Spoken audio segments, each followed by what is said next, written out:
It do be like that, Mr. Pete. What's happening, man?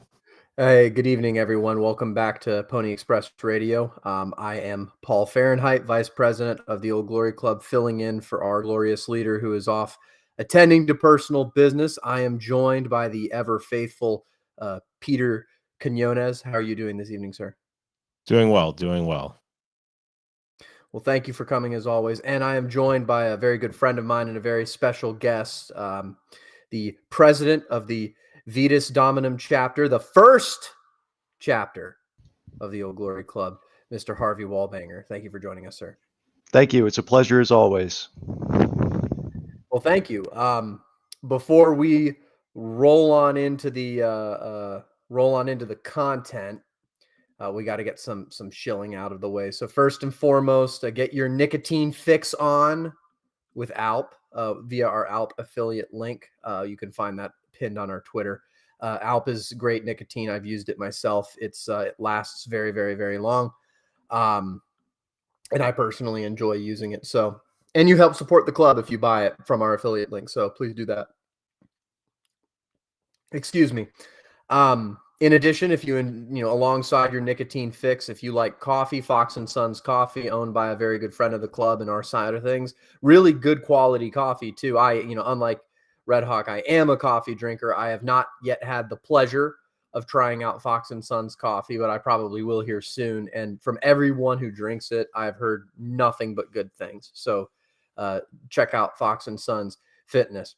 And while you're clearing your system with caffeine and nicotine, a good place to build on top of that is getting your fitness on with Axios Remote Fitness and Coaching. A great group of guys. I've heard nothing but good things about them, nothing but success stories from people who utilize it. And we have another affiliate link with them as well.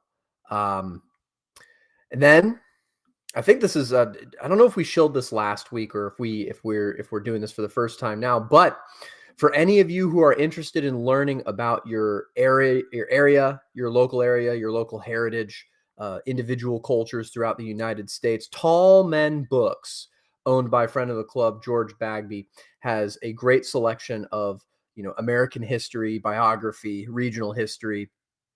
A lot of republishing older books from the 1890s, which have been out of print for a while, but they're very good. They're very good surveys of particularly popular American historical thought in that period, and it's just a lot of great information. So if any of you have a hankering for that sort of thing, which hopefully many brothers of the club here do, go check out Tall Men Books. And then finally, before we get into the content, coming up this weekend. And this isn't so much shilling because Mr. Harvey, where are all the tickets? They are sold out, chumps. If you didn't get one, you're shit out of luck. Sucks to be you. But I will be in attendance. Mr. Harvey will also be in attendance. I'll be speaking actually at this event. So I'm very grateful for the opportunity and for the hosting. But yeah, for those of you who are coming, I look forward to seeing you there. For those of you who are not coming, well, better luck next time. You should probably stop being broke and get a job is what I recommend that you do. But yes, it will be a wonderful time. So now that we've gotten that out of the way, we can roll on into our first story of the evening, which is our glorious president of the United States, Donald John Trump, is doing some, get this, privately funded renovations to the White House. He is demolishing, I believe, the West Wing, or was it the East Wing? I believe it was the East Wing. Okay, it was one of the two. So he's demolishing the East Wing in order to construct a massive ballroom. And I've looked at the photos that he has posted, at least what the architect has drawn up as to what this ballroom is going to look like. And personally, I think it's actually, given the design, it's not at all what I would describe as gauche. I wouldn't describe it as, over the top. I think it's actually very Donald Trump is a real estate developer. He knows how to, this is literally how we all know who he is. He's a real estate developer. And yeah, a lot of his stuff is very gauche, is very gaudy, is very, like up and in your face.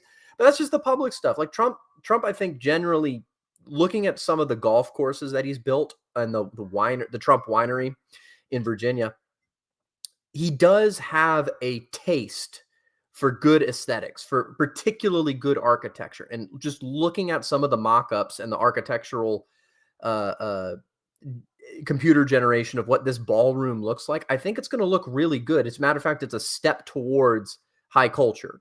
Ballrooms are high culture.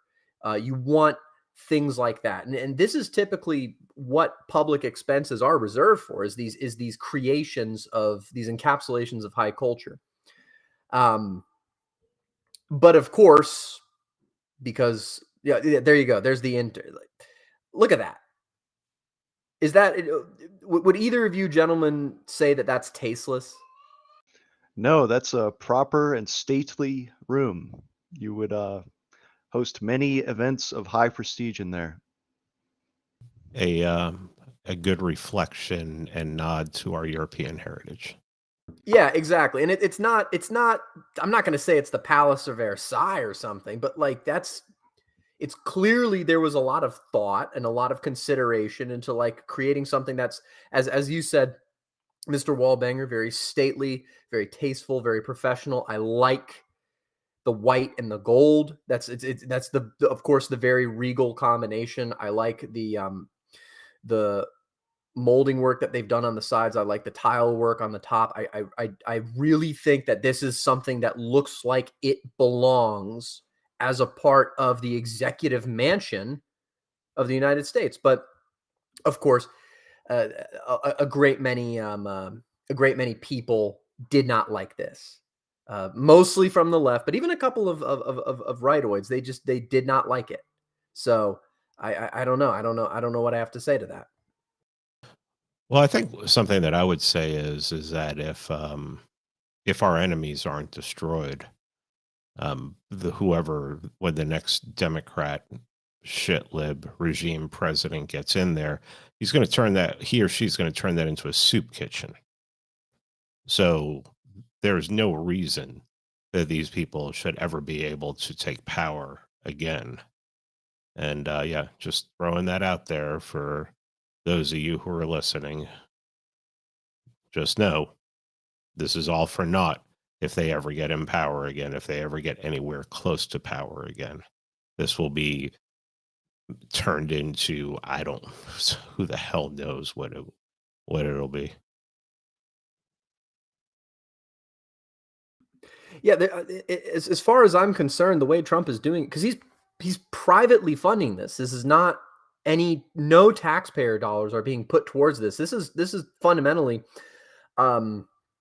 this is just this man using his own private funds to make an addition that he believes is necessary to the building of the White House. And again, there's nothing objectionable about this. It just betrays the fact that this is the thing. It's hard to find ideological consistency, and we'll talk about this because we've got some stories coming up, but it's hard to find even sometimes aesthetic consistency between various points that our enemies make. But the one thing that the skeleton key that you realize unifies all of it is just the fact that they hate high culture, particularly European high culture. They hate any positive, not kind of, unlike conservatives, not like, sort of nervous and ashamed display of it, because they can kind of tolerate that to a certain extent because at least they're cowed, right? They're kind of acting like eunuchs do. This is the thing. This is what unifies all of it, is that they hate any positive vision that stands outside of their own vision, or any attempt to recapture a previous positive vision that stands outside of their own. And that's why they're willing, they can go and they can make a whole lot of hay about this expansion to the White House, completely ignoring historical context. None of it matters. They can easily dismiss all of it without any internal contradiction, because in their own minds, the destruction of the system of government and of the people of the United States in order to replace it with a functionally, a godless, colorblind society. Some may not even want to do that other thing. Any tactic is justified in furtherance of that goal. And that's why they're able and willing to attack something like this. That is not at all objectionable. And we'll talk about this more in our upcoming stories. But do either of you gentlemen have anything else to say about Mr. Trump's additions to the White House? Yes, briefly. I saw some leftists complaining about Trump demolishing part of the East Wing to make room for this. And it made me laugh because, prior to like this week, they probably didn't care a single iota about the supposed history and heritage of the White House building itself. And now I'm expected to believe that they do care and that this is an affront to, their sensibilities. Well, we've seen what they truly care about, and that is destroying our history and whole culture, as we've seen with the destruction of many memorial sites and statues of even founding fathers, not to mention Confederate heroes down here in the South. So yeah, I just don't buy it. I don't care. Something that I saw was going around leftist Facebook actually was, well, blacks were the ones who built the White House, and my response to that is always like, one, they built it, they didn't design it. Two, maybe that's why it was so easy to burn down in 1813. So, white men had to rebuild it. So, thank you. It do be like that, Mr. Washington. That was brilliantly timed. I don't think we can end on a higher note than that. All right. Moving on to another story that actually, in all honesty, I think this whole ballroom story dovetails very nicely with the next story that we're going to be talking about. So over this previous weekend, can either you gentlemen tell me what happened in various cities across the United States? No Kangz. No Kangz. No Kangz showed up. That's right. That's absolutely right. So this extremely Oh, there it is. I was waiting for it. So as you can see, individuals such as these high potential people showed up across the country in it was like something like 7 million, I guess, was the number that was thrown around. I've heard anecdotally different show outs in different cities. But this extremely coordinated, heavy-handed, ham-fisted, astroturfed leftist protest against Donald Trump was put on over this previous weekend. I know that law enforcements were on high alert all over the country in case anything were to happen, and it just totally petered out. Like after a couple hours in most cities, the people showed up and they did stuff like this, and then they dissipated. But the No Kings protest, and you can see obviously right here, this image, it's the Denver communists, and they're recruiting. So, I think it's very salient to note that during these No Kings protests, organizations like the Denver communists, I'd assume other communist organizations, Antifa, John Brown Gun Club, all these other radical leftist organizations that I hope Trump declares as not only domestic terror organizations, but foreign terror organizations. I sincerely hope that dog is chased. But and this is obvious, right? Like the leftoids milling around is obviously good cannon fodder for organized radicals like this Dungeons and Dragons crowd here can come and pull in. But that's not what's interesting about this, because we all already know about this. We already know about the Antifa and the communists and whomever, right? What's interesting is that the left has started taking a very interesting turn, which an inkling of it has already been done with this East Wing remodeling. But and I don't know if we have the image on hand, but there was an image of this like very clearly I'm just going to say Mediterranean looking individual dressed in a colonial outfit, holding up a sign that said, something like, stopping kings since 1776 or whatever. Right. And what I find very interesting about that is that all of the sudden, the left is, and people, of course, on Twitter saw right through this, but the left is starting, or at least it's finding itself without just totally causing complete contradiction in its own mind. It's starting to like try to grab onto these American symbols, the colonial outfits, the 1776, the whatever. Slave quarters. Yeah, exactly. Right. They're starting to grab onto this stuff. And they did this in the 1970s. They actually did this very well in the 1970s. Part of the reason why the New Left was so successful was because they were able to appropriate pretty much the entirety of Americana and American culture. If you listen to the Grateful Dead, that's actually kind of the glowing core of what the New Left was able to do in the 70s, because the Grateful Dead is caked in Americana, and I personally enjoy the music. It was a good quality thing, just generally, with a very clear political tinge, or at least a political undertone to it. And, this is how they were able to get so successful, was because they did the cultural turn in the 1970s, and they were able to capture all of the culture producing institutions.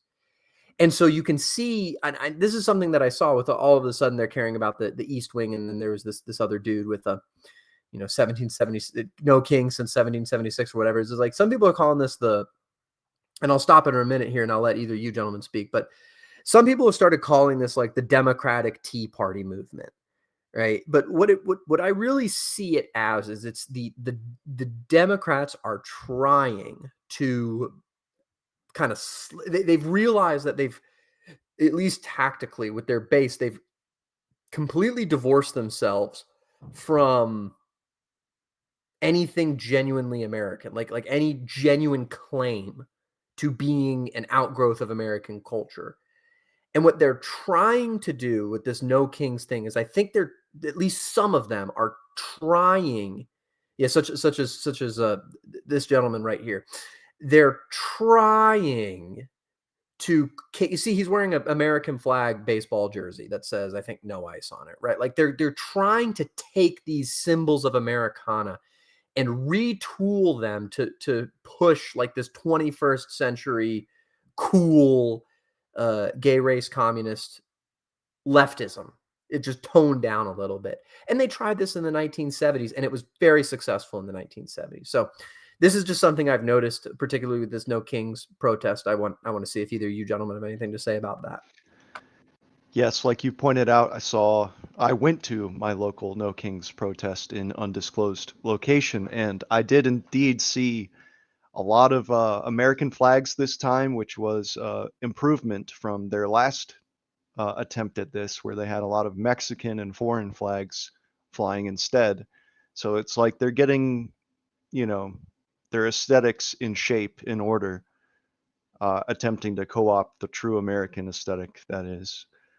There was also the undercurrent of, the organizers must have been aware of the more radical organizations that were like, opportunistically recruiting amongst them, and their presence was not acknowledged, but it was tolerated. I saw Antifa, I saw BLM, and I saw communists.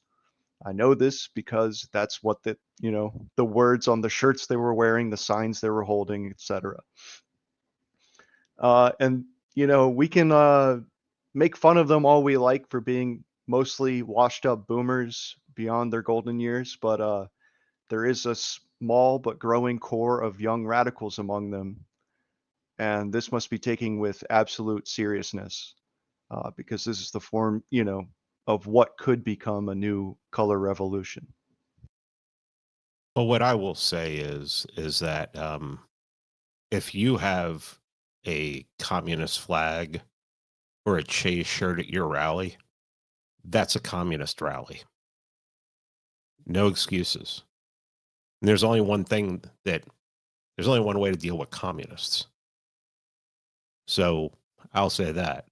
I will also say that, sure, this was nothing.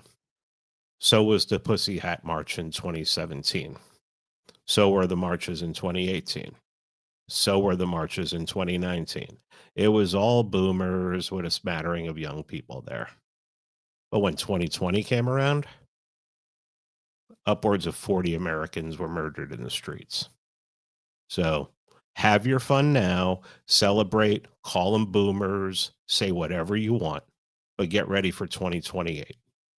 Because in my opinion, 2020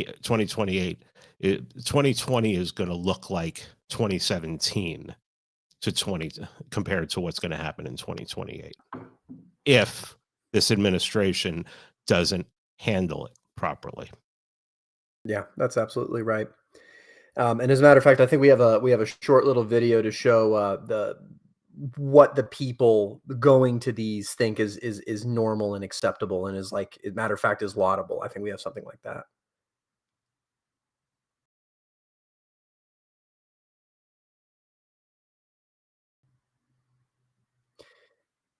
Yeah. It's yeah, no. I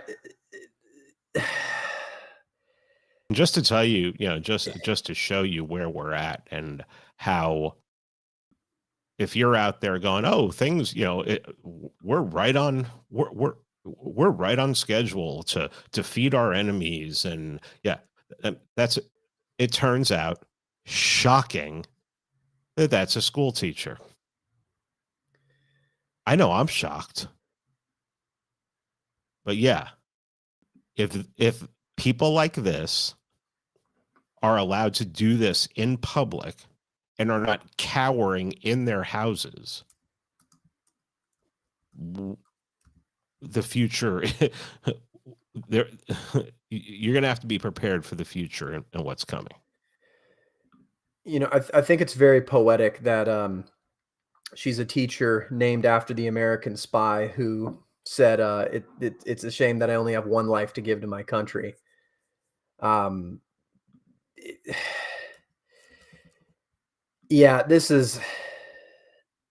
I don't know what to say to this. I mean, the thing that, honestly, Nathan Hale would have cut her head off, hollowed it out, and used it as latrine. Yeah, that's absolutely it, right? Like, this is the thing with it. Matter of fact, there's nothing that I have to say that you can't hear Carl Dahl talking about better, frankly, right? Like, that's where we are right now. I was talking to him personally earlier, and I was asking him, where we're at, and we're not even at 1935, 1936 yet. We're not even there yet. We're still probably around the time of 1923.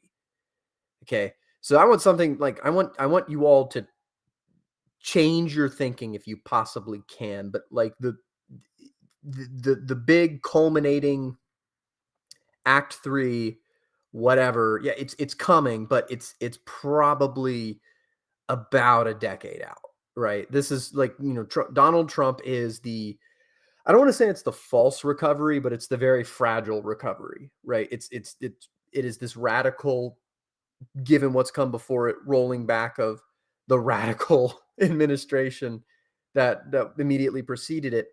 But these people, people like Ms. Martinez here, are not going away. They're not just going to simply cease being. And just because, yeah, they've had a lot of government funding cut, and that's certain. They're taking L's right now for certain. They are taking L's. They've taken more L's than they've taken in a very long time. But they're not stupid. Yeah, their priors are built on completely insane foundations, assumptions. But in a day-to-day operation sense, they're not stupid, right? Like, these people, their goal is to create hell on earth, and they think it's heaven. But they are religiously committed to creating hell on earth, and they will not stop. Their conscience drives them to create hell on earth. And you have to understand, is it like, these people will not relent. They will reconstitute. They will change their tactics. They will alter things a little bit. I wouldn't be surprised if they started trying to de-radicalize. I wouldn't be surprised if they started trying to tone things down a little bit, started trying to reach out to young men. Maybe they'll try to, maybe they already know about how we recruit people, or how people just generally get acculturated through YouTube or online content. Maybe those people, maybe they can start, seeing like, oh, this happens, around whatever age that their number people come up with. And then they'll start like, okay, and we can cut them off here. These are not stupid people. They were able to create and execute a very long-term strategy to infiltrate and start quietly altering particular parts of the federal government. It didn't happen overnight. It was multi-generational. And these aren't exactly the kinds of people to have kids, right? So they found means of bringing in new talent, right? But all of this is to say, and I know both of you understand, you both know me, I can talk if you get me on a topic, right? But the point of this is that these people, just because we've had our one victory with Trump 24, and yeah, it's a mixed bag. I know, I get it. It's a mixed bag, but like, I'm seeing a bunch of great stuff that I would have never in 1,000 years think we would have gotten. But I can also at the same time acknowledge it's not enough. It's not sufficient, right? At least if not fully executed, if not pursued, is not sufficient. So understand, these people are not going to go away.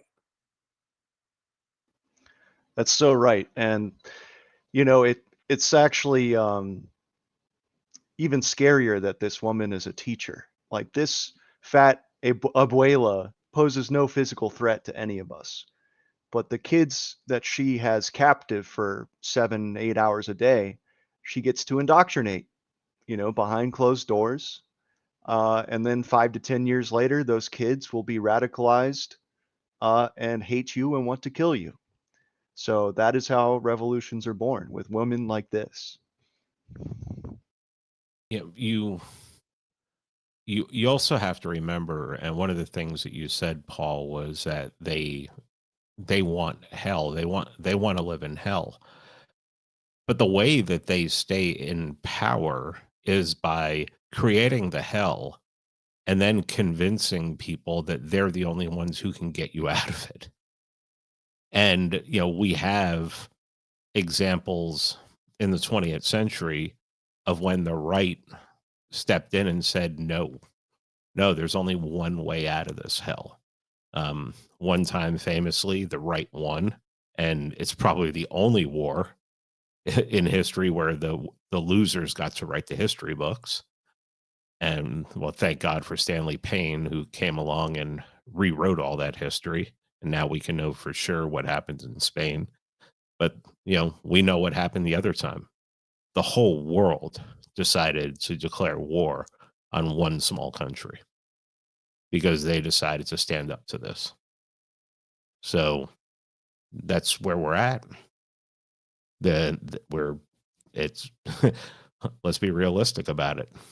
If they do not get destroyed, you're looking at people who are going to come along and go, yeah, the best way to get this country under control is, I figure if we kill half the Christians, the other half will fall in line. Because that's what they said in Spain. If we kill half the Catholics in the country, the other half will fall in line.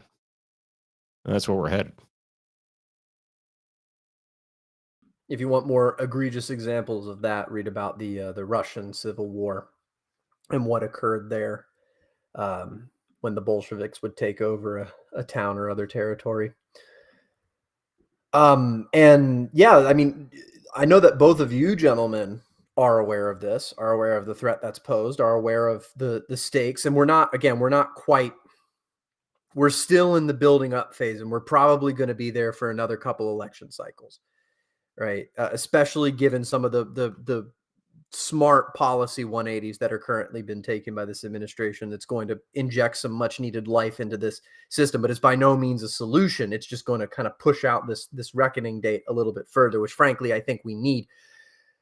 But, both of you and myself, hopefully, and a great many people in the audience know what time it is, know what the threat is posed, know what activists like Miss Martinez in their day-to-day life that they get paid for bring about, create, indoctrinate. But it seems that those who are quote unquote on our side, or at least who are another demographic supporting this coalition, do not understand that. Let's take a look at what they're doing to their people.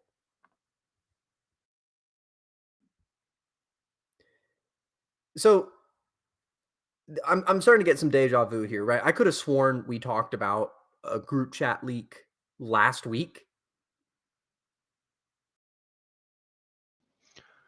Yes, we in fact did. Last time it was some young Republican staffers, and now it's that one Italian guy in the Trump administration. I forget his name off the top of my head. It's what the hell is it? Paul Ingrazia. Yeah. Yeah, I mean, this is whenever things happen like this, the call is always coming from inside the house. It's always an inside job. And, this is what happens when you think that you can organize with people you don't know, with people you haven't built social capital with people you haven't met. Most group chats, I'm sorry, or half the people in there have never met the other half, probably even more. And this is it do be like that. Oh, what a wonderful addition! I think that was made live. This is going to keep happening. This is how, it's, pro-Nazi. Oh, they're Nazi. That was my point about if you have someone wearing a Chase shirt at your rally, it's a communist rally. You have someone carrying a hammer and sickle, talking about communism, you're at a communist rally. That's what I've been told. I've been told that about, people who, if somebody shows up with a crooked cross flag, realize who these people are. Because you can make the argument all you want that, well, that's just a few people. That's all that matters. It's always just a few people who can organize, not the boomers that show up and are just there because they have nothing else to do. And they think they're actually doing something. No, it's the people there, the radicals who are there. They're the ones who are they're getting to, we saw a picture of some of them earlier, and I mean that's nothing that you pull a pin, throw something, takes care of that thing. But that's not where this is going. And I do not think, I hope, and I know for a fact that there are people in the administration who realize this. It's just, when are they going to act on it? Because I hear this all the time. It's not about localism, man. Localism isn't gonna win you anything. This is about a whole. Okay, sure. Great. So you're basically a libertarian who knows, who is like, oh, this is what we have to do. Okay, so go and do it. Well, no, that's what you guys are for. Well, we don't see it that way, or we're doing it our way. We're not going to talk.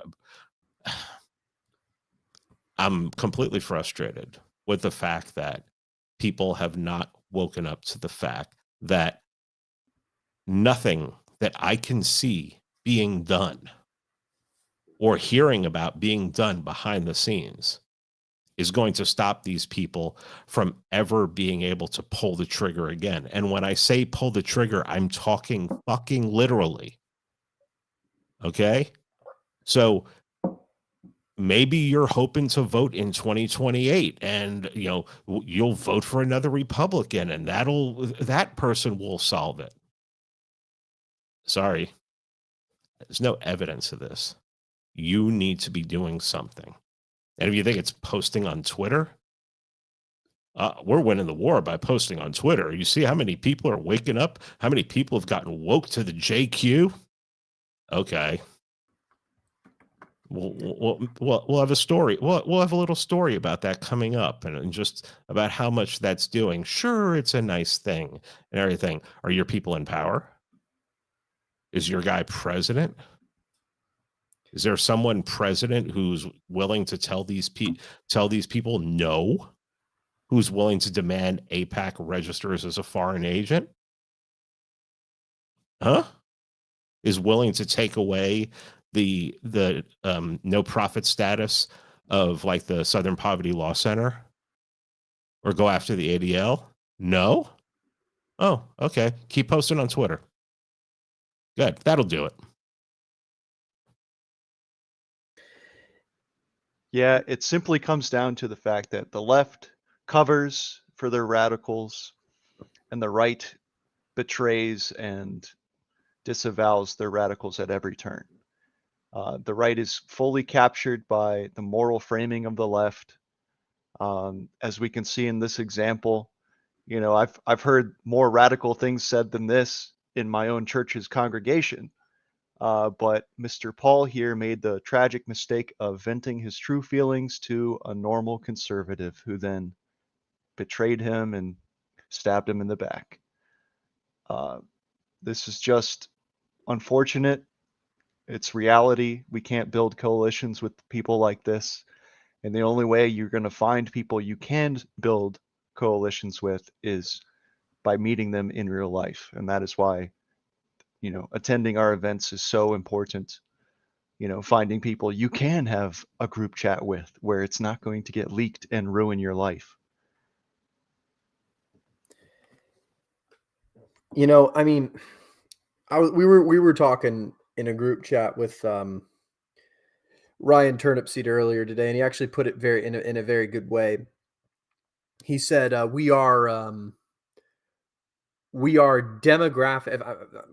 Forgive me if I'm not quoting this correctly, but if we are a demographic coalition partner.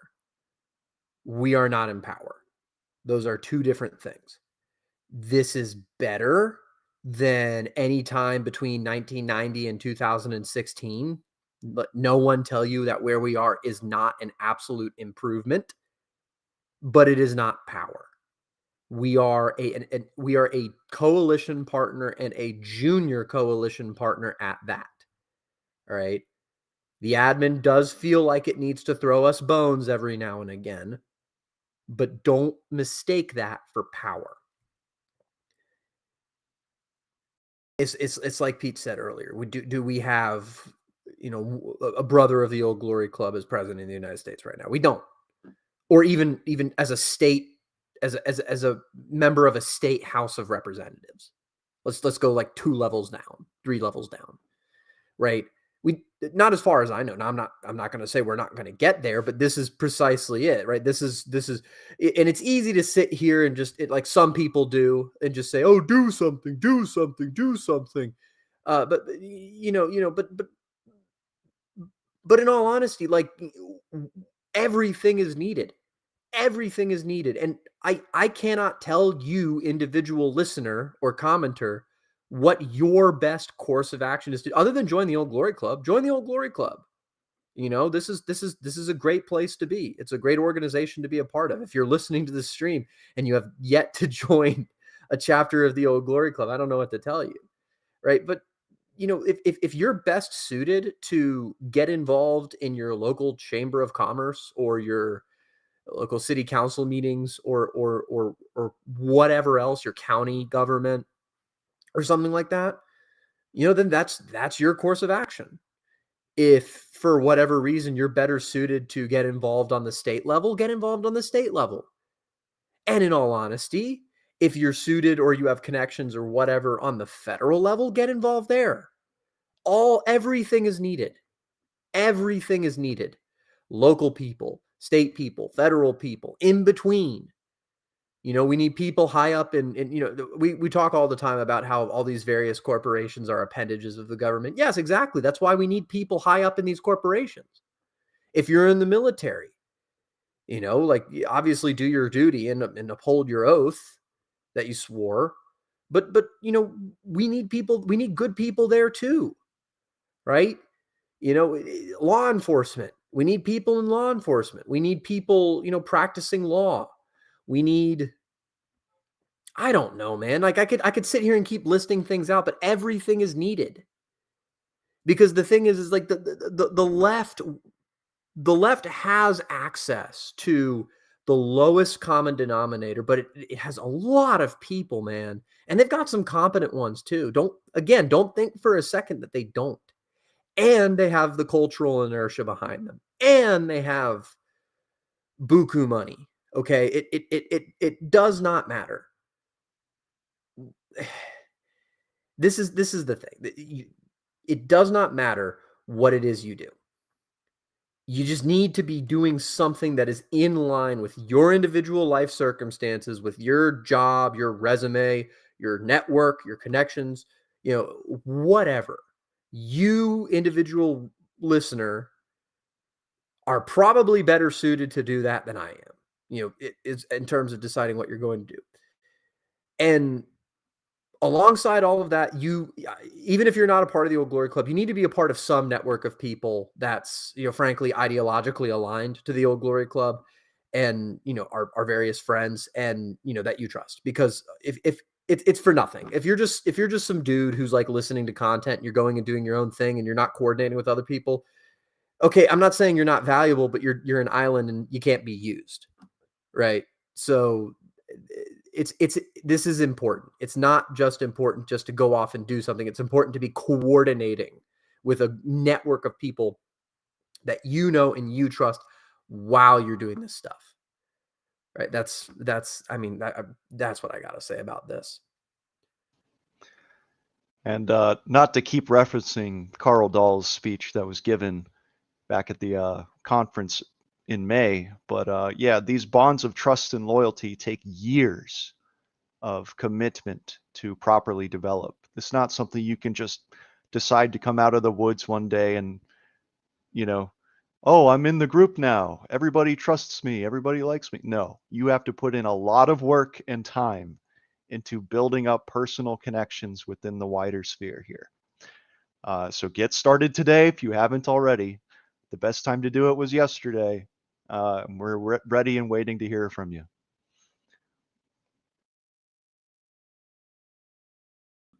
All right.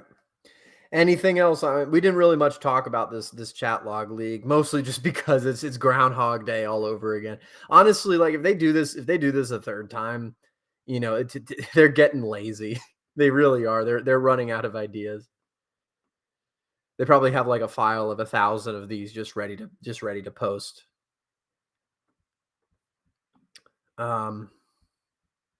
Well, somewhat related to this, actually, tangentially related to this, we can start talking about, we can continue to trash our quote unquote coalition partners. This is a story you took a special interest in, Mr. Pete, with, let's just say where some funds were going. Well, yeah, apparently there's an organization, and I mentioned it to a couple people, and a couple people already knew about it, thankfully. But I'm trying to get some of our guys with bigger platforms to talk about this, where there's a group called Democracy Engine, and it's run by somebody who used to work for ActBlue. And basically the whole point of Democracy Engine is so that politicians can receive funding anonymously. When I say anonymously, we know that politicians are receiving funding, but it shows that they're receiving funding from Democracy Engine when they're really receiving money from AIPAC. So the AIPAC tracker, as long as Democracy Engine and things like this exist, that goes out the window. They can funnel millions. Now, AIPAC can funnel millions to whomever they want, and you'll never know it. So the idea, once again, that our enemies don't need to be, that this whole thing doesn't need to be basically destroyed. And our enemies need to be destroyed. And these networks need to be destroyed and recoded. And these people sent to Guantanamo Bay and never allowed to have power again, never allowed to have a phone again or access to the internet again. I mean, it came out, there's a story, and I don't think we're going to we'll cover it, but it's something maybe I'll cover on my show, that there is a group in Los Angeles, an NGO in Los Angeles, that is being directly funded by Israel. They are registered with FARA, and their whole job is to go after churches, basically funnel money to churches so that churches can be more pro-Israel. They're even setting up these tractor trailer sized cars where people are going to be they're going to show up at people's churches, and they're going to be able to have a 10/7 experience.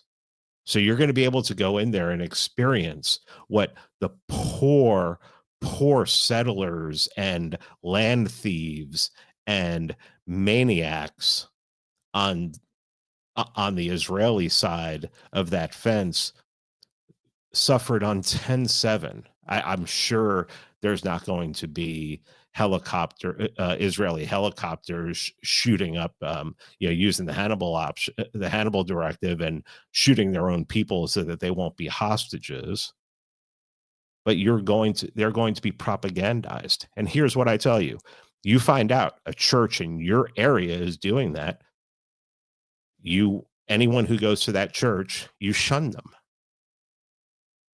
You mock them. I mean, they're basically becoming agents of a country that has been slaughtering civilians for 1.5 years, or 2 years now, going on 2 years. So if they support that, and they want to talk about that, and they want to make you feel, well, I don't know, if somebody's promoting a country, much like if somebody shows up to your rally and they're carrying a communist flag or they're wearing a Che shirt, now whoever's promoting that, well, they're just like them. I mean, if you have somebody who slaughters children, if you're standing up and defending and promoting people who slaughter children, how are you any different? So you must shun them. You must make them feel like they are outcasts in society, because that really is the only power you have right now, is to make these people feel like they are pariahs, because they are representing a pariah state. If you know a church is doing that, shun them.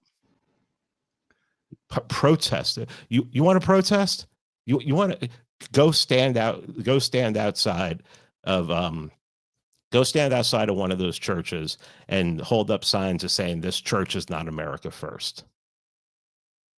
All it will do is cost you a sign. You can even make it yourself. Yeah, do that. Get people to take pictures of it. Put it online. Our guys will make it go viral. Stop fucking around. Stop putting up with people who support this rogue nation that a bunch of lunatics, say, like Adam Curry and, one of the biggest podcasts in the world. Oh, the United States controls Israel. That's not what Benjamin Netanyahu said this week. He laughed and said, we're not a client state of the United States. I choose to believe him. That's all. Was there a public database of churches that were accepting money from these sources? I have the FARA document, and it looks like you can see some of the names of churches that they're planning on doing this with. Yes. If there's a way to spread that around, let me know. Yeah, we'll try. All right. Well, even though certain individuals have been picking up this particular story, and it's become a lot more common and acceptable to start criticizing this particular lobby, the fight is never really done. So keep that in mind for all of you going forward. All right, one final story on a bit of a lighter note before we go to super chats and finish this one up. So recently, I mean, Donald Trump made an announcement today, and I listened to it a little bit, and it just kind of sounded like more of the same. But the United States has been, as we all know, has been striking various narco vessels in the Caribbean Ocean, which I'm personally, look, man, I'm perfectly fine with using the sledgehammer to fix the problem if the problem gets fixed. I mean, honestly, like with these cartels, it probably got bad enough. I guess the last thing they were expecting was the madman to actually do it and just start just straight killing them. We will continue killing the narcos until the drugs stop coming into the United States, which, believe it or not, is actually a very effective strategy if you have the will and the nerve to carry it out. But the United States, I think the planes here, these are, I don't know what Caribbean island these are in, but these are somewhere in the Caribbean right now. There is a force buildup going on in the Caribbean, and it's in that trash heap, Puerto Rico. Unfortunate. Very unfortunate. I've never been, and I hope never to be. Boricua. How do you know, Pete? How do you know someone's from Puerto Rico? Go ahead, please. Well, first and foremost, the flag is tattooed on their arm. They've got the massive thing in the front of their truck, and their speakers blaring extremely loudly. Some kind of Spanish music. It's reggaeton or something. Yeah, something like that. Yeah, and it's also the you don't even have to ask them. They just go up to you and they're wearing a pair of like really gaudy looking sunglasses, but the top part of the frame is just like is a Boricua in massive plastic letters. So this is. And by the way, that's an individual who doesn't like people to know that he's from Puerto Rico. Just so you know. Oh goodness. Anyway, but yeah, apparently a lot of private jets and such are trying to get the heck out of Venezuela. So the Maduro government, I believe, is expecting some kind of hammer strike or something similar. Because I guess Donald Trump has made the very reasonable assumption, or the very reasonable conclusion that, hey, we're killing all of these narcos, and the drugs aren't, the flow isn't stopping. So why don't we just go to the source and just start killing them there? Which I mean, look, based, yes. I mean, look, I get it. The public is sore off of forever wars. I understand. But frankly, I can, if and if this is the reason why it's being done, or if this is a byproduct of why I don't care if we're doing it for Venezuela's oil. If this basically stops the wholesale genocide of the middle part of the country through fentanyl and through all these other drugs coming in, I don't care what we're doing it for, really. And what's interesting about this, though, is that at the same time, Trump, he insulted the president of Colombia, right next door to Venezuela, which I don't remember what he said. Either of you know what he said? Not off the top of my head. Yeah, I don't remember exactly. He insulted him, called him like a leader of a narco country or something like that. He did something anyway, but it's very interesting because Colombia, right next door, has been the United States' primary client state, at least in the northern part of South America. But Colombia isn't so much a country as much as it is an archipelago of cities surrounded by a hinterland that's constantly being battled between by FARC, by the Colombian equivalent of the Contras and the cartels. You just constant battles between them for the hinterlands, and they have violence in the cities with each other and such. But honestly, I mean, Colombia, at least within the country, is as much of a problem to the United States as Venezuela and other countries are, right? I remember when and this is from the scholarly source of Narcos, the Netflix series, right? But when Pinochet took over Chile, like cocaine producers were excised from the country, like hunted down and killed like dogs, and Chile also, by the way, Chile is actually one of the more stable nation states within South America, and it's the United States' other dog that we use to keep Latin America in line, because Argentina is extremely unstable and Brazil is Brazil. But really, this, and yeah, you could sit here and you could certainly argue that these drugs come from other places and it's a demand issue, and you can have your libertarians come along. Well, I think actually people should have the right to do fentanyl and die in the streets from fentanyl. As long as they're not harming other people and abiding by the non-aggression principle. Peter, people still making these arguments in the year of our Lord 2025. Oh God, yes. It's painful. But more and more, I get more and more emails and more direct messages saying, it took me a while, but I made it to it. I'm closing in on where you are, Pete. I don't call myself a libertarian anymore. So the Lord's using me for something. So yeah, if we catch you using drugs, I actually think we should use state power to make you suffer for it, because I don't. So true. And that is merely 1/10 of what we are going to do to you if we catch you with a bag of weed, little whatever else, I don't know. Anyway, but yeah, this large buildup. I get it. A lot of people are preparing up the no more forever wars. Why are we going to? I mean, Venezuela for 20 years. Well, number one, that's historically precedented, right? Like this is our backyard, guys. Latin America is our turf. People want to talk about great powers and such. Well, this is our sphere of influence, okay? And if it's our sphere of influence, I personally see it as completely geopolitically justified for us to do troop involvements wherever we need to do them, if that is viable, right? If it's viable, I understand that. I can't wait. I can't wait. Paul wants us to support military interventions all over the country. Not what I'm saying, right? But I think that this is I think this is a very good development, this build up. Yeah, we are still the world hegemon, and we cannot afford to ignore ongoing issues in our own backyard.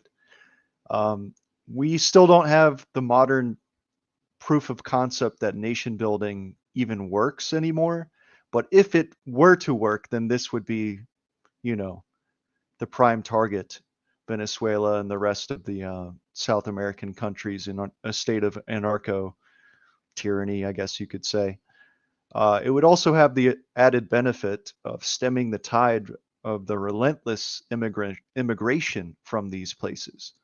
If they stopped being such shitholes run by commies, maybe people wouldn't want to leave by the millions. So yeah. Yep, absolutely right. Well, I think that unless do either of you gentlemen have anything else to say on this Caribbean buildup before we move on to super chats and get on out of here? If they're going to do this, just do it. Just do it. Stop with this bullshit 20th century doctrine of a little war here and a little war there. Putin should have just leveled Kiev on the first friggin' day. stop playing around. If you're going to do this, just do it. Don't one boat here, one boat there. Do what you got to do and get the hell out. Yeah, no, you're right. This is a problem a lot of other nation states have, is like they haven't, the software for application of violence in the 21st century hasn't developed yet. Harvey, did you have something? Nope, that was basically it. Like you said, if you're gonna do it, go all the way. Put up or shut up. Yep. All righty. Well, we're gonna move on to super chats. This is your last chance. Oh, go ahead, Pete. Before we hit super chats, can I do one thing here? Go right ahead. Our friend Matt Kingpilled, his former co-host Cooper, was he got T-boned this week, and he was in a car accident. He got hurt, but in scanning his head, they found a mass behind his eyes that they have to look at, and they started a GoFundMe for him. I'm going to link it in the chat. Maybe we can try it and try to do it in the show notes. I linked to the tweet where King Pilled is talking about this, and the link to it is in there. I've already given some money. I know a couple of our other guys have given money. Please go give what you can to Cooper. He's a really good kid. He's young. He's a Zoomer. He's married. He has 3 kids. Please try to go over and do what you can to make his recovery and his diagnosis a little easier on his family. Please.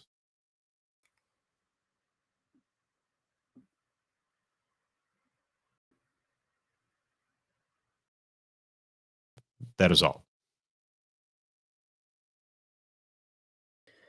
Well, yes, thank you very much. And I know that was mentioned. I'm sorry I forgot about it, but I'm glad that you brought it up.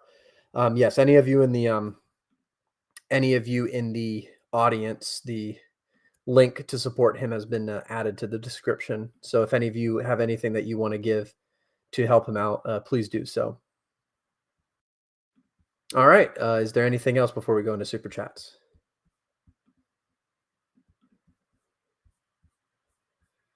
Hearing nothing, we will go into super chats.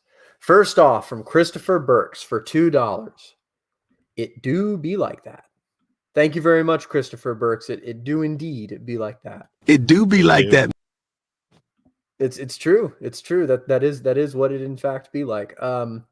Next up from Adam Keeney. I get the feeling we're going to get a lot of this evening.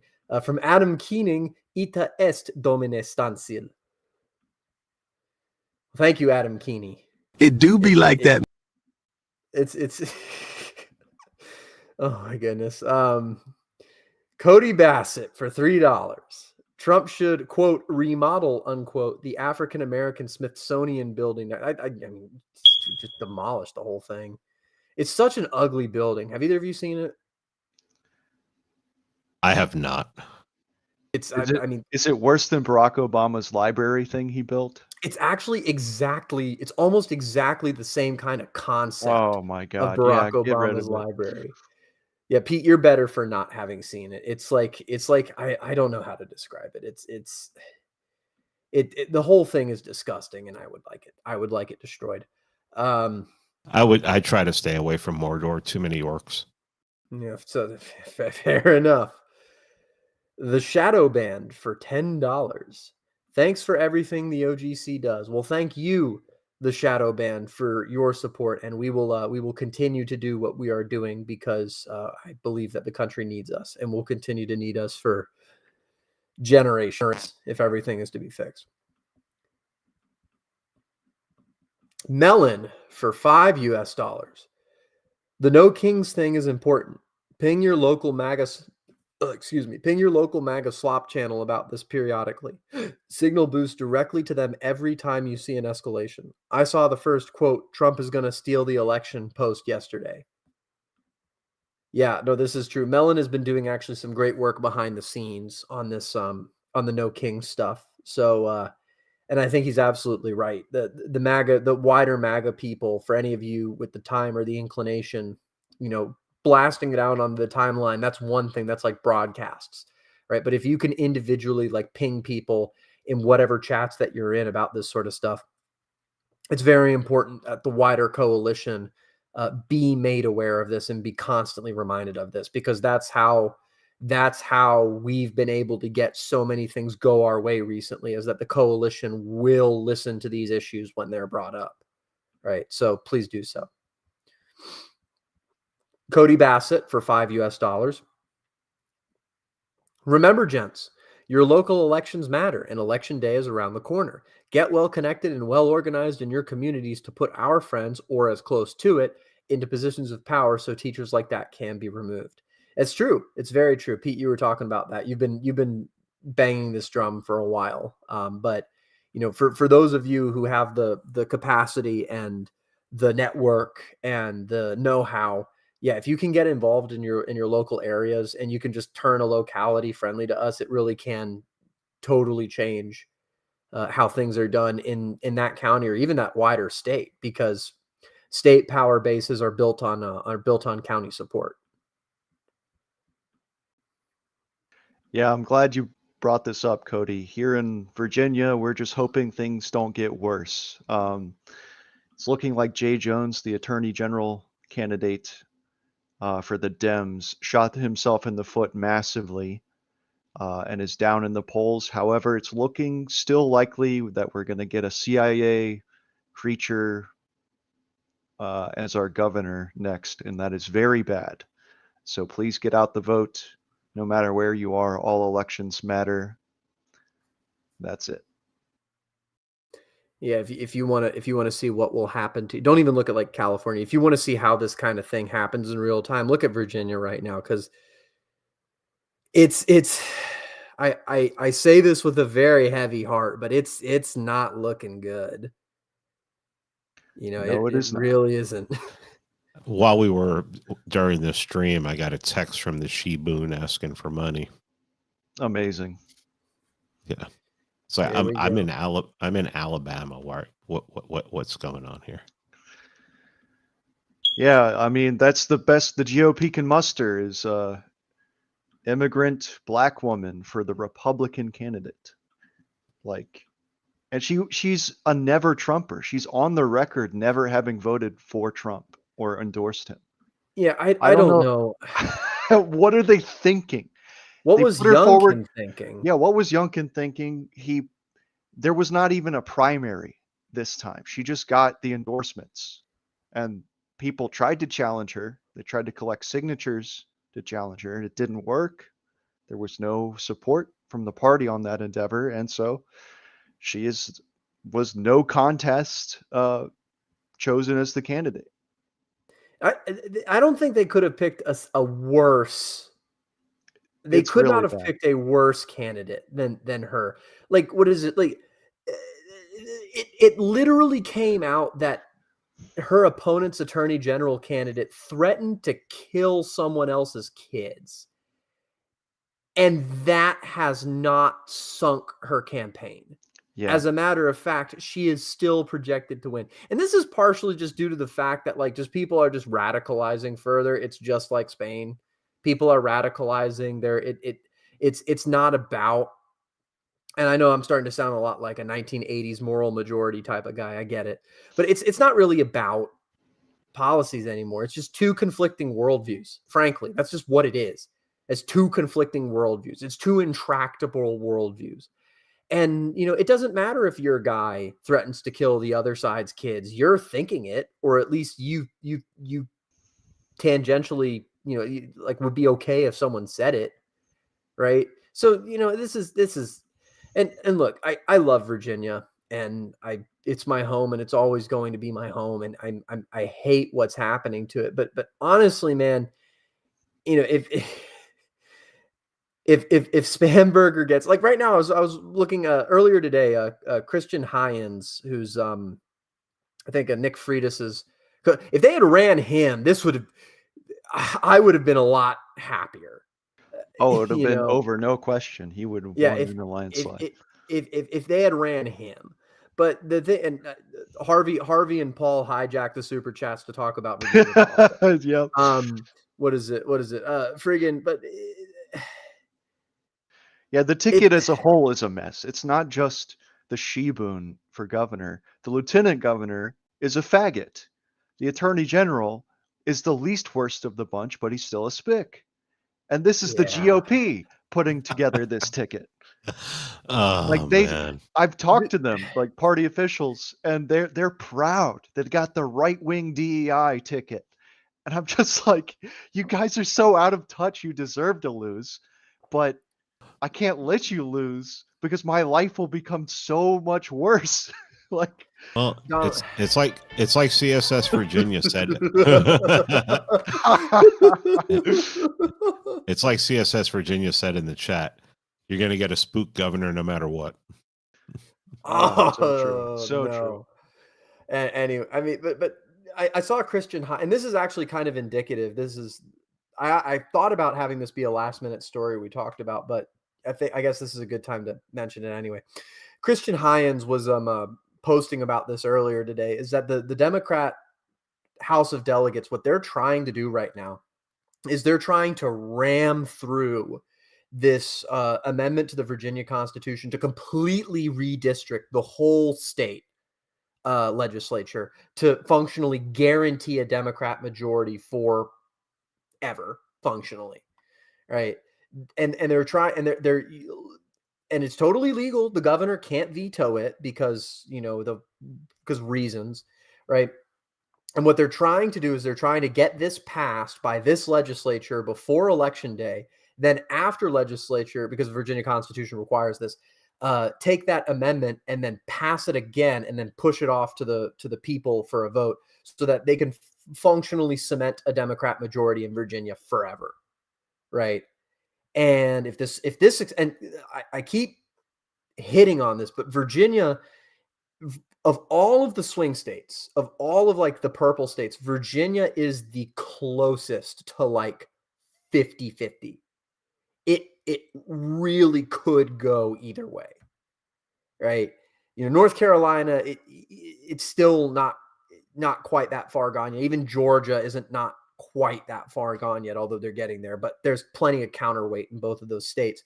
But in Virginia, just because of the Nova boom and all this other stuff, it really is 50-50. And if you lose Virginia, you have functionally ceded the cultural and historic center of the United States to the Democrats. You lose Mount Vernon, you lose Charlottesville, you lose Yorktown, you lose, you lose everything. You lose like some of the core, not some of it. You lose basically like more so than any other state.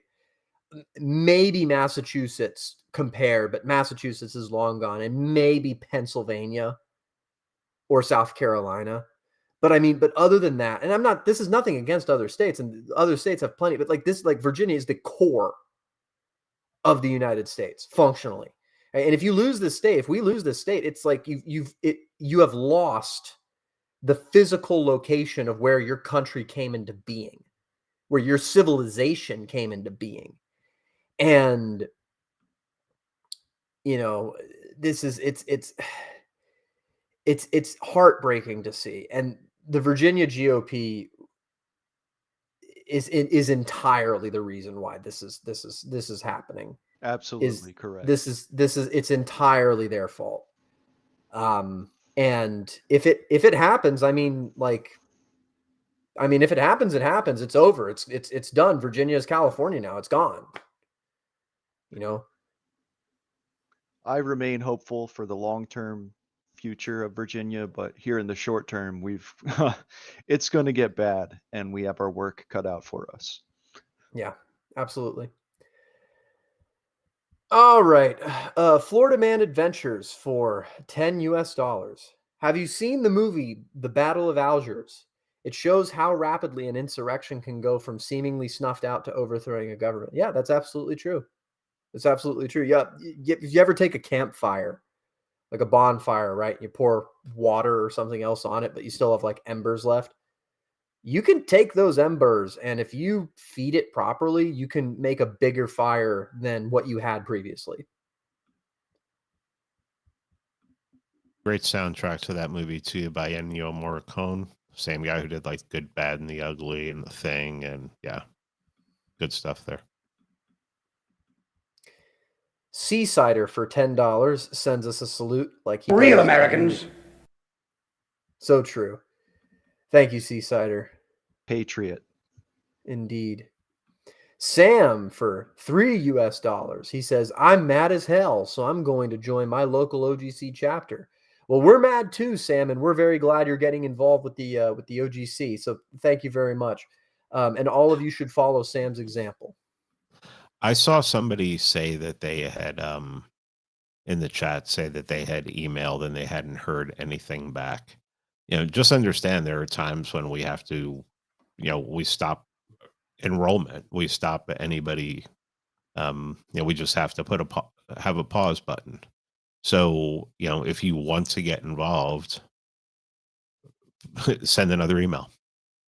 Yeah, exactly. Stuff happens. I had somebody who was telling me last week about how I never heard back and everything. Well, they sends it to oldgloryclub@gmail.com, not the oldgloryclub@gmail.com.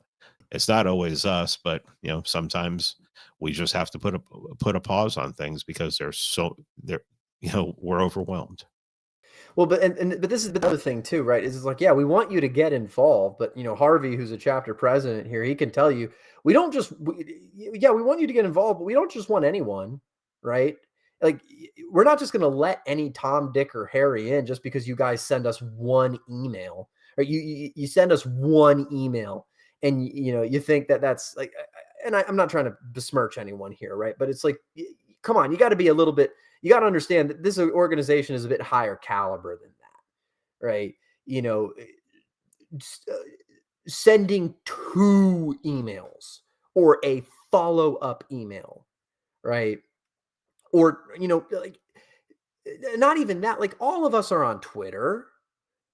You're on Twitter, just find Harvey on Twitter, or find some, like, most people of the club advertise themselves as part of the club, right? Find someone, DM someone. Hey, I'm interested in getting involved with this chapter, and they can reach it. But like, you got to show a little bit of initiative. You got to show a little bit of drive. You got to show like you're worthy of being given the title of Brother of the OGC. We want you to get involved, but at the same time, we're not just going to lower the standard for you. We're not just going to come and like bend over backwards to reach you. That's not how this works. So follows. If this sounds bad, I apologize, but I mean, you need us more than we need you. Exactly. That's exactly it. Exactly it. You need what the club has more than the club needs your services as a brother. And that's not to say we don't want you. That's to say we don't need you. Right. And now, that obviously there's an asterisk next to that, right? Not everyone is equal. Sometimes some people really do bring a skill set that is, completely scarce and in demand. And if you have one of those, you know who you are, right? But if you're just some dude who posts, and I'm not saying that's worthless, right? But if you're just some dude who posts, like, you got to make up for it in other areas. You got to show a little bit of initiative and drive. So follow Sam's example here, right? Get mad and get involved with your local OGC chapter. Send them an email, send them a DM, find someone, right? Because if you're not willing to put in the effort to get involved in the OGC, how can we trust you to put in the effort to save the country? That's right. And you got to have a little low time preference. The process to joining chapters will take a while. We got to make sure you're a right fit for us, and that, that it's worth having you around. Like you said, we're not just going to let every Tom, Dick, and Barry into the club. Yeah, exactly. Patience is a virtue, and it is something that we do test, because if you're in the membership pipeline and you're not mad that you just showed up to one meeting and we're like, okay, great, now you're like, here's all the secrets, whatever. If you're mad about that, then, like that's indicative of someone we don't want. So, but most everyone who's joined has been, I can count on like maybe 2 hands the amount of bad cases of bad applicants that I've heard of. So follow Sam's example and get involved with the OGC. Jackson Walker for $5 sends us a salute. Thank you, Jackson Walker. We salute you. Zenrath, 20 for $25. Kind of, what is it? Kind of reinforcing the whole point we just made.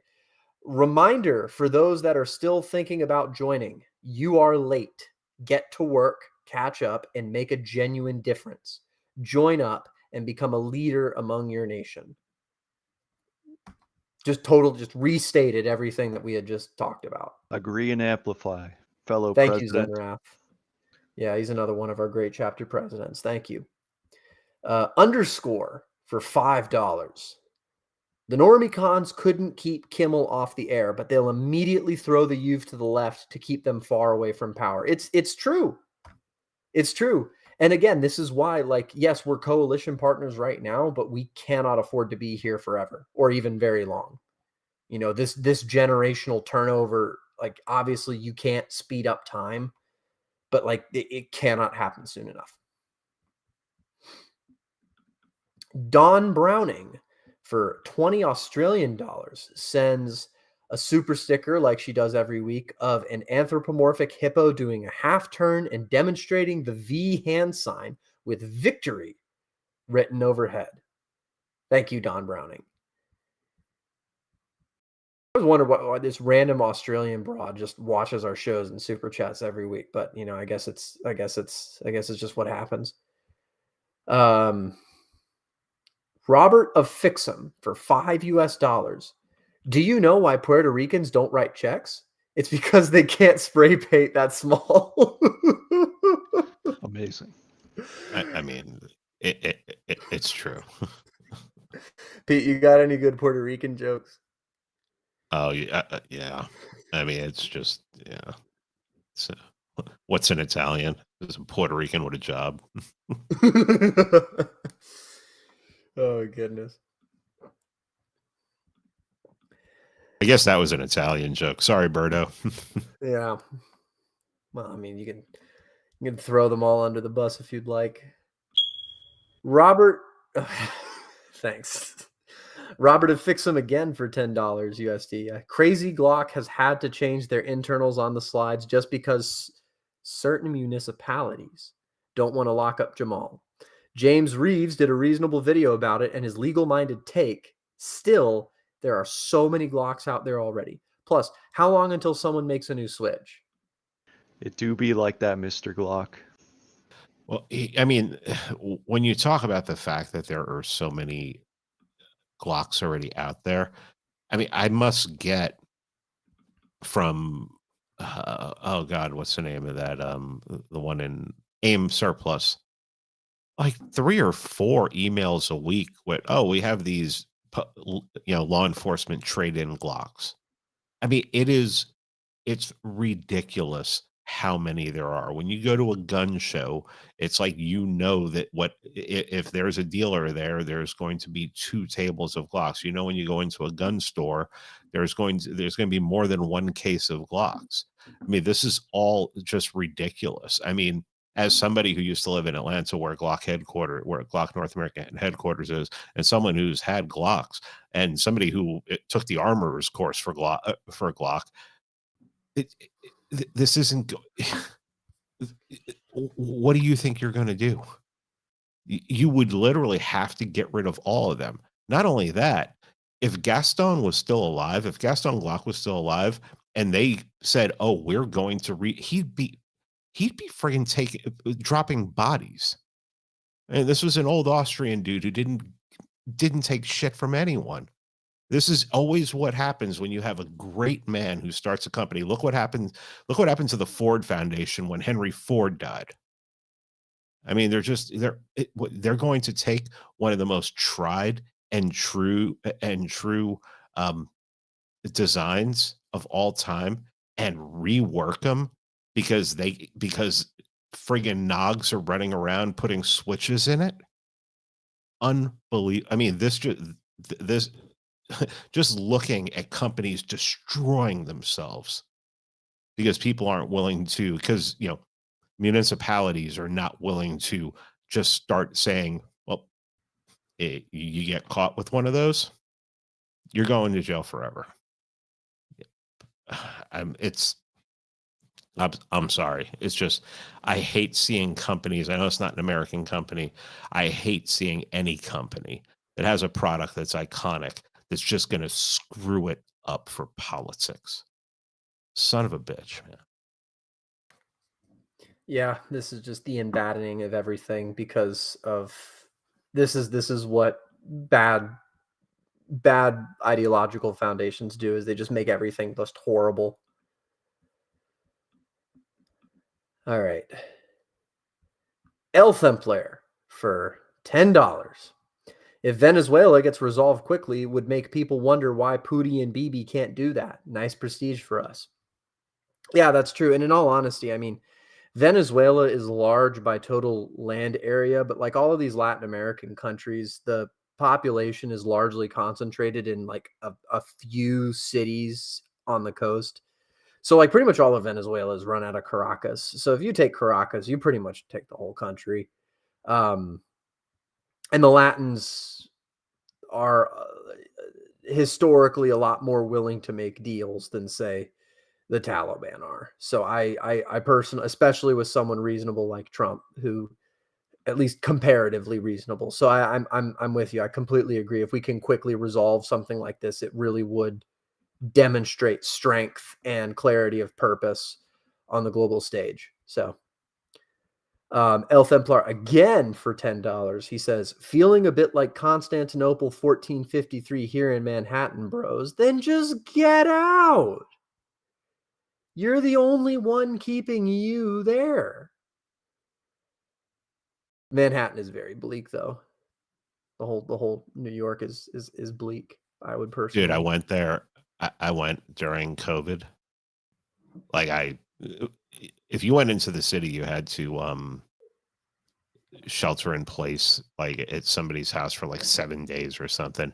But I figured out that you could just fly in and say, "Hey, I have a connecting flight," and they would just let you not fill out any paperwork and just walk out. You can just go and do whatever you wanted and everything.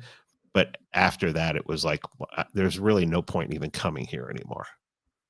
I mean, it was just, it started being destroyed before then, but really it was 2020, the summer of 2020 and COVID that just absolutely put it in the toilet. So yeah, absolutely. King Pilled for $10. He says, from Coop, my family and I are eternally grateful. Thank you, guys. Well, thank you. And yes, for any of you who want to help support Mr. Cooper and his family, that link should be in the description now. Yeah, it's in the chat. And I also, if you go to our the Old Glory Club channel on X, under the live stream tonight, I put a link to it as well. It's also on King Pilled. It's King Pilled's pinned post on X. Excellent. Well, thank you, Mr. King Pilled, and we'll be praying for Mr. Cooper and his family. Maple Copperhead for $5. He says, salute, gentlemen. Real Americans. So true. I wonder if he intended to write something after that, because he just put a comma there, but we'll take it. Thank you, Maple Copperhead. Wolpa's Persona for $10 obeys Maple Copperhead's command and sends a salute. Real Americans. Thank you, Wolpa's Persona. You are in fact a real American patriot. And David G doubles down with $20 and also sends a salute. Obeying real Americans. So true. Thank you, David G. The chat is filled with patriots this evening.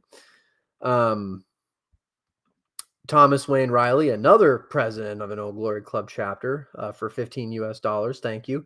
And he says, thank you all for a great stream. New Mexico needs your help, gentlemen who are listening. Join your local regulators of the Rio Grande chapter of the OGC. If any of you are in the New Mexico area, get involved with Mr. Riley's chapter down there. It's called the Regulators of the Rio Grande. It's our I don't know if they're the only chapter that we have in the Southwest, but they're certainly our most prominent. So get involved down there if you're in the New Mexico area.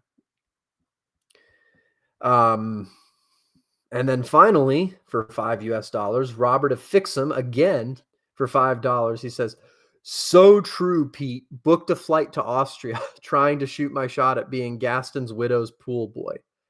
I'll hook the fellas up if I make it. I hope.